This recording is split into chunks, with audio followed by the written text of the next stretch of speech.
अच्छा बोला है, पर जितने समय मुझे हो गया काम करते हुए, यहाँ मैं ये देखती हूँ कि जन्म जन्म कोई छोटी घटना नहीं है। अगर कोई भी व्यक्ति कहीं जन्म लेता है तो प्रारब्ध में वो घर से उसका बहुत बड़ा संबंध होता है, तब वो कहीं जाकर किसी घर के अंदर जन्म लेता है।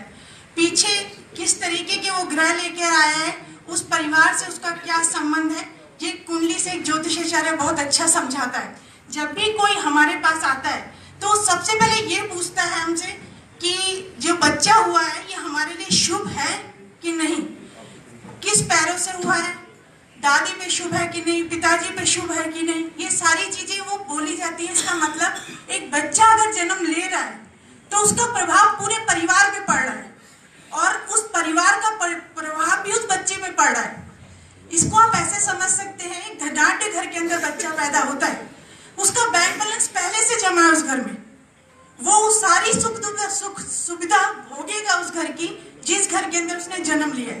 पर अगर एक गरीब घर के अंदर बच्चा पैदा हो रहा है और वो उस घर की पूरी परिस्थितियों को झेलेगा जो कि वो प्रारब्ध में उस घर के साथ जुड़ा है, तो जन्म वास्तविकता यह है कि बहुत छोटी घटना नहीं है, पीछे प्रारब्ध लेकर ही कोई आत्मा किसी घर के अंदर जन्म लेती है। अब बात आती है कि अगर कोई बच्चा बहुत अच्छे स्टारों में पैदा हो गया और वो बेशक से किसी गरीब घर के अंदर पैदा हुआ है, तो उसके फादर की लॉटरी लगेगी, वो बच्चा सुख सुविधा भोगेगा।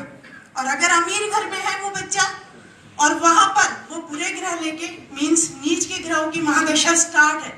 ये सारा खेल दशाओं से स्टार्ट हो जाता है। कुंडली में कहा है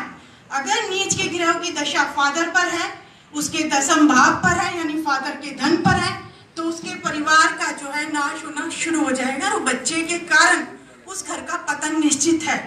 ये हम लोग कुंडली देखते के साथ लिख देते हैं। कई बार ऐसा होता है कि दशाएं शुरू हुई, राजयोग बच्चे ने कुंडली में ले लिए, कहा जाता है योग बनते हैं कि एक अगर ग्रह स्वराशि में है तो वो राशि सुख भोगेगा, 2 है तो राजा के समान रहेगा, 3 है तो राजा बनेगा। के योग हमारी कुंडलियों के अंदर मिलते हैं हमें। जितने ज्यादा राजयोग कुंडली के अंदर होते हैं उतना हम क्या कहते हैं कुंडली का लेवल बहुत अच्छा है। और जहां ज्यादा नीच के ग्रह होते हैं जो इतने वर्ष काम करते हुए हो गया, वहां मैंने ये देखा है कि नीच के ग्रहों की महादशा जब चलती है तो व्यक्ति का जो सोच है वो इफेक्टिव होती है। अब अगर बच्चा पैदा हुआ तो सोच बच्चे की क्या होगी, बच्चे की सोच नहीं होगी, नीच का ग्रह जिस भाव पर बैठा होगा, फादर पर है, मदर पर है, वहां पर ये इफेक्ट पूरा देखेंगे।